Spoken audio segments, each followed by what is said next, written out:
இங்க ஒருத்தன் ஒரு பொண்ணை கொண்டு வந்து டாக்ஸில ஏத்துறான். அவன் ரொம்ப குடிச்சிருக்கா, அவளை கொண்டு போய் வீட்டுல விட்டுருங்கன்னு அவனோட காரை கொடுத்துட்டு கிளம்பிடுறான். போறப்ப அந்த டிரைவர் யதார்த்தமா கண்ணாடிய பாக்குறாரு. பார்த்தா அந்த பொண்ணு அழுதுகிட்டு இருக்கா.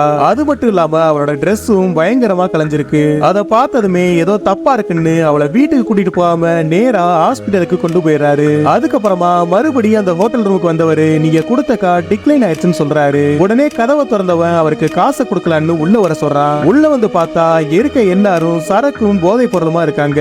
அதை பார்த்ததுமே அங்க என்ன நடந்திருக்குன்னு அவருக்கு தெளிவா புரிஞ்சிருது. சோ அந்த பொண்ணை ஏன் இப்படி பண்ணீங்கன்னு கேட்க ஆரம்பிக்கிறாரு. உடனே இங்க நின்னுகிட்டு இருந்தவன் வேகமா போய் டோரை லாக் பண்ணிடுறான். ஆனா அவன் தப்பான ஆள் கிட்ட மிஸ் பண்ணிட்டான்னு அவனுக்கு சுத்தமா தெரியாது. அவன் கதவை லாக் பண்ணதுமே டைமர் ஆன் பண்ணவரு அடுத்த 30 செகண்ட்ல அவங்க எல்லாரோட கைகளையும் அடிச்சு உடைச்சிடாரு. அதை பார்த்துட்டு கடைசியா இருந்தவன் அழுக ஆரம்பிக்கிறான். அப்ப நேரா அவன் கிட்ட போனவரு அவனோட கையையும் உடைச்சிட்டு போலீஸ்க்கு நீயே கால் பண்ணிருன்னு சொல்லிட்டு ரொம்ப கூலா இங்க இருந்து கிளம்பிடுறாரு.